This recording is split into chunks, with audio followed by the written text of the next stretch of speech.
Hello and welcome to my concert ticket video series part 4. Thanks for tuning in. So I'm just going to jump right in. First one, Steve James with Albany Falletta at the Rhapsody Project down in Rainier. And then Bumbershoot 2005 where I saw Billy Joe Shaver and Mary Gauthier. And Bumbershoot 2002 where I saw Dave Davies, who was absolutely horrible. We walked out. He was in sweatpants and cut off shirt and had a mullet. It was really weird. And then we saw Michelle Shocked before she was crazy, and that was really good as well. I'm going to show you the poster from the Steve James show. There's the poster from the Steve James show. He has been a slide guitar, well, he's a slide virtuoso, world renowned, and he has been my teacher at times. I've taken a lot of lessons individually and with groups from him. Okay, I'm just going to buzz through these. On my way out to live in Seattle from Baltimore, I stayed with a friend in San Francisco for a week, and she bought us tickets to see Lucinda at the Warfield. Saw Split Lip Rayfield at the Tractor, one of my first shows when I moved here.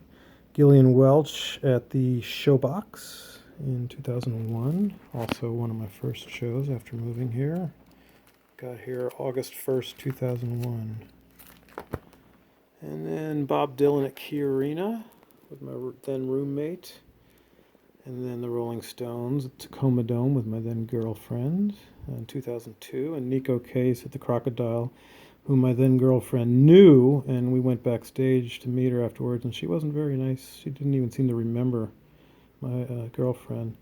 And the show was just ruined by everybody talking. It was a really quiet show and all the people talking. It was ruined. It wasn't very fun. James McMurtry at the Tractor. There's going to be a lot of those in here.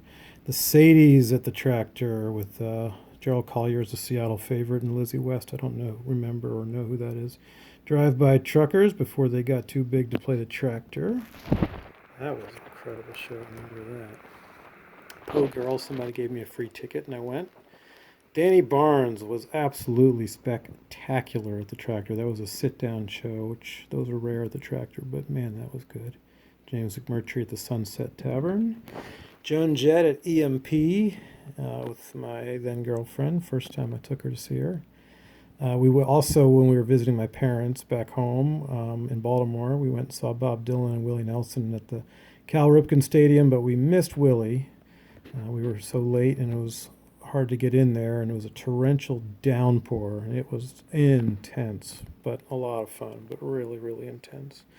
Another Bumbershoot show where I saw Drive-By Truckers, and then my girlfriend loved American Music Club and was friends with Mark Eitzel, so we went and saw them as well.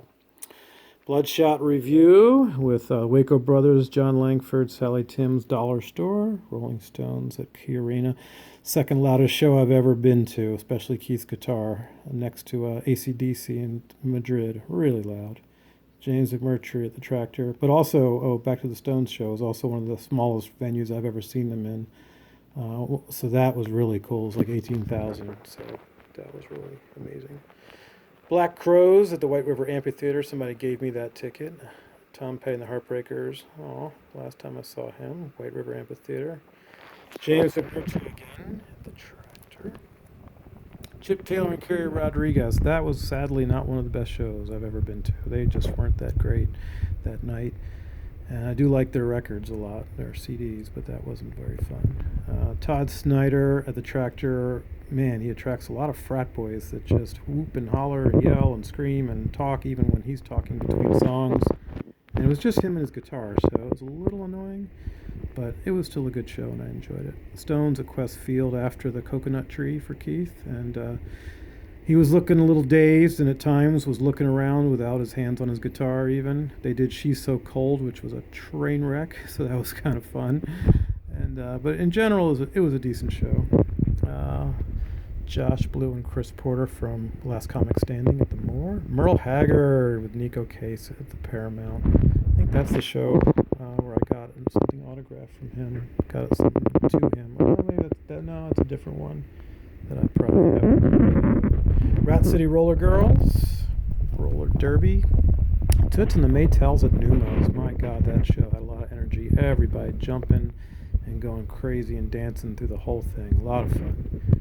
Mary Gaucher at the Tractor, sit-down acoustic show. Drive-by Truckers at the Showbox. That's when they got bigger.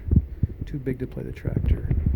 Detroit Cobras at Numos. I'm sure Rachel Nagy was drunk and yelling at us, but I don't remember terribly well. Junior Brown at the Tractor. We're pretty close there. Chuck Berry at one of the casinos, Little Creek Casino. Had a pickup band. That was kind of a mess, but fun. Slade Cleaves at the Tractor acoustic show. Meat Purveyors at the Tractor. That was a blast. Got some great picks from that. Greg Brown at Nordstrom Recital Hall in Benaroya Hall, and that was just him and his guitar. That was cool. Hackensaw Boys at the Tractor. That was, of course, fun. Hackensaw Boys. That's when they still had like 8 or 12 guys in their band. James McMurtry with Zoe Moose at the Tractor. She's a local Seattle favorite. Jerry Seinfeld at the Paramount. That was absolutely freaking hysterical. A lot of fun. Hell's Bells, all-girl AC/DC cover band at the Tractor. Saw them also at the West Seattle Block Party at one time. John Prine at the Paramount. Saw him by myself. I think I recorded most of that show, too. Still have it. Joan Jett at Legends Casino. Mary Gaucher at the Tractor again. Levon Helm and band at the Zoo, and John Hyatt and this combo at the Zoo. You know, the Zoo shows just aren't that great for shows, in my opinion. They're fun for a picnic for the family or friends or something, but if you're not into that and you just want to hear the music, avoid those shows. That's probably why they're so cheap. Saw Picasso show at Seattle Art Museum. Jerry Lee Lewis at Snoqualmie Casino. My goodness, he was still just so good. His band was great, and he played and sang so well. Really fun. Joan Jett at Emerald Queen. So you heard a lot of casinos out here. Ray Wiley Hubbard sit-down show at the Tractor. Last row, I think, right up against the wall. That was a lot of fun. Really good show. Joan Jett at Snoqualmie Casino. The Flatlanders at Benaroya Hall. I think that was pretty ragged, but still kind of fun. The Rolling Stones cover band called the Rolling Stones at the Tractor. They were really fun. Liked them a lot. Duff McKagan, my friend was playing pedal steel in the band with him, and he knows Duff, so I went and saw that. That was pretty cool. Whitey Morgan and the 78s at the Tractor. Just fantastic, really rockin' country music, outlaw country, whatever they call it. And here it is, The Outlaws, a Waylon Jennings tribute with Jeff Fielder's Redheaded Stepchildren and special guest, probably, I think that had Whitey Morgan at it also. Rolling Stones cover band again at Hattie's Parking Lot. That was real fun. Andy Coe is a Grateful Dead cover band, and they were really good. Tractor. Spacey. Joan Jett at Snoqualmie Casino. And Whitey Morgan. Oh, this is the one Whitey Morgan was at. Outlaw Country Rock with Whitey Morgan and the Swear Engines at the Tractor. Tacoma Guitar Festival. Seattle Secret Showcase. These shows they put on here, and I'm on their mailing list, and I got to see the local strangers who I discovered at Folklife. That was great. The Who, I told myself if I can get a ticket for $50 or less, it'd be stupid not to go since they're just right down the street at Key Arena, and that was a fantastic show. So was Ry Cooder with Ricky Skaggs, and I forget who the white person was. At the Moore Theater, they did all old gospel and bluegrass tunes, pretty much. Old country, old bluegrass and gospel. Really fun. Freakwater at the Tractor. Tony Joe White at the Sunset with just a drummer. My goodness, that was amazing. Really good show. He's so good. I was amazed. John Fogerty, same thing. He just went on for over 2 hours. That was a really incredible show. I got great shots of that too. Outdoor show. Ray Wiley Hubbard at the Tractor. Wasn't as good as the first one, but was still really good. Margot Price at the Tractor. I've got a clip of that on my YouTube channel. Boy, she was spectacular. And Brandy Carlisle came up on stage as a guest and out of the audience and sang Sunday Morning Coming Down and some others with her. And that was my first exposure to Brandy Carlisle in concert, and I loved it. Tommy Emmanuel with John Knowles, who I know from Guitar Camp. That was pretty incredible. That's the evening I realized he's the best guitar player in the world. Grand Ole Opry. I'll show you the poster of who was at that.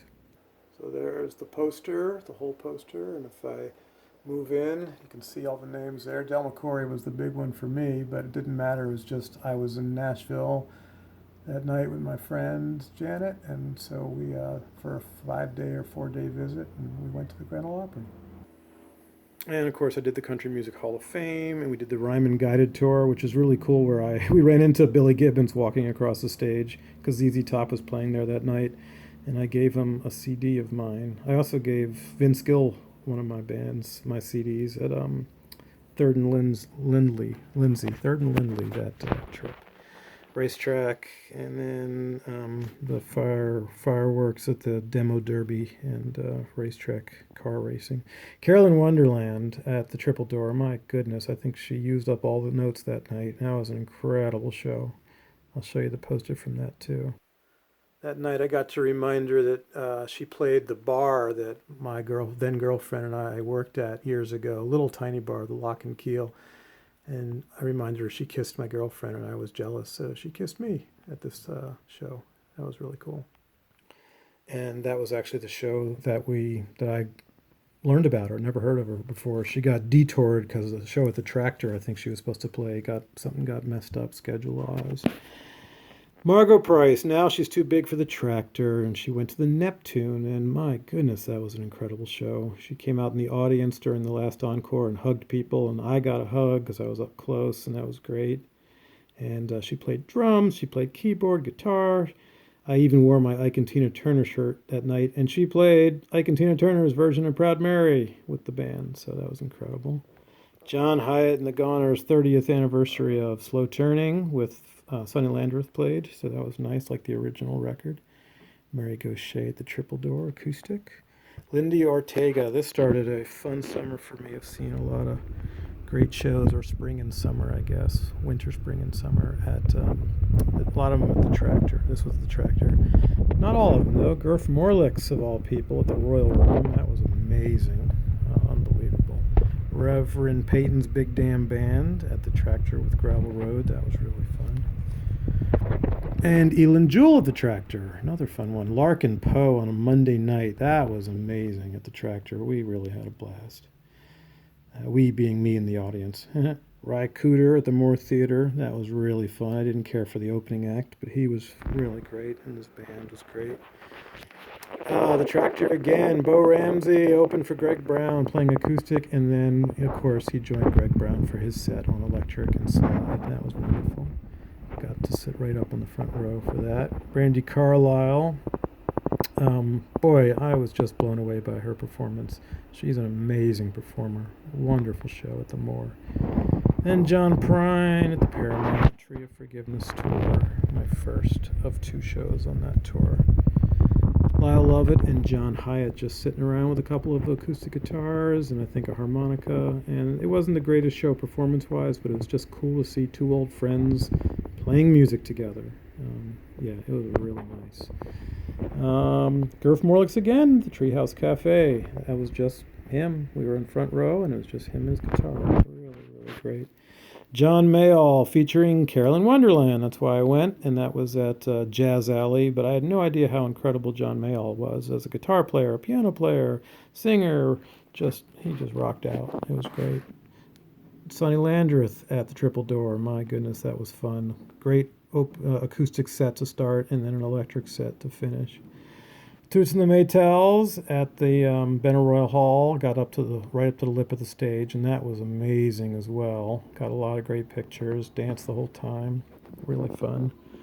And then Marcia Ball at Jazz Alley. So I went to a couple shows at Jazz Alley, maybe 3. That's around that year, we'll just say.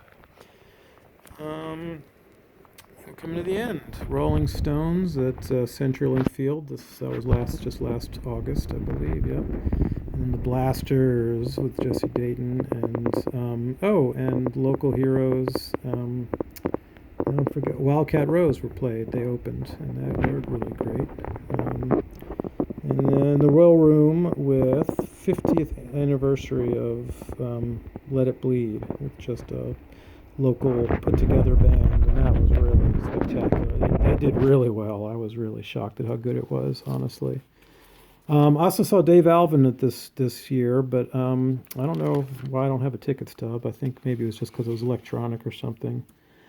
And then here's the Kathy Kallick Band, another oversized ticket that has to go in the back. So that was in 2017 at MTC Studios.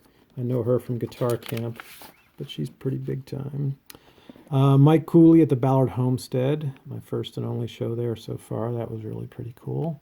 Got to meet him and say hi and remind him about the time we hung out in Pittsburgh at the Haunted Hillbilly Hoedown. And he kind of remembered me, it seemed.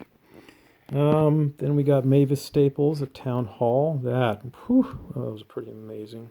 Incredible band. Toots and the Maytals then at the Showbox.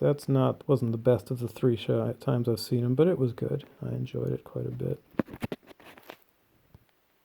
And there were a couple shows that I did not go to that I had tickets to, that I sold the tickets. One was Jimmy Dale Gilmore with Dave Alvin. I was kind of bummed, but I didn't go to that. Wasn't up to it that night. But I sold it to somebody who was a friend of Jimmy Dale Gilmore and got to reconnect with him. So that was pretty cool. And that was at the Tractor. And then Courtney Barnett. I do regret selling that, but it was on a Monday night, and I just, work night, get up early. But it was at the Paramount, and I hear they had the seats taken out. And then shows I've had to give up because of COVID-19 were Mary Gaucher at the Triple Door, Sierra Hall at the Kirkland Performance Center, and the Bottle Rockets in Annapolis at the Ram's Head. I'm just going to go back home for that to visit the family. And I'll finish up with the new book I just started with some tickets here. I took a trip to Nashville over New Year's this last year and saw Old Crow Medicine Show in Huntsville, Alabama. Robert O'Keefe with Shiny Ribs opened, and I had never heard of them, and they were a blast. That whole thing, Countdown to Christmas show, was incredible. And only a couple of Christmas songs, thankfully. And the Johnny Cash Museum. Never been there till this year. And then last and definitely not least, my last time ever to see John Prine at the Grand Ole Opry on New Year's with the Secret Sisters, who were cringeworthily self-deprecating, and Marty Stewart and the Fabulous Superlatives. And John Prine had guest after guest after guest. Not only as both of his opening acts played with him, but also Margot Price, Kelsey Walden, Kurt Vile, and it just went on and on and on. And the War and Treaty played a song without him, actually, because he liked their version so much of Screen Door, Summer's End, one of the ones off of Tree of Forgiveness, that he wanted them to play it by themselves. And midnight came and went. They stopped the show and did the little celebration and dropped all the balloons and the lights went crazy. And then he continued playing and just played and played and played. 25 songs maybe. It was quite a party. Really, really fun. And that concludes my concert tickets that I have right now that I haven't shown you guys. So these are pretty fun little concert books. They're like $10 on Amazon. Maybe they're up to 14 or 15 now, but I like them small. And yeah. All right. Thanks for watching. Hope you enjoyed it. Please click the thumbs up if you did. Have a good day. Bye.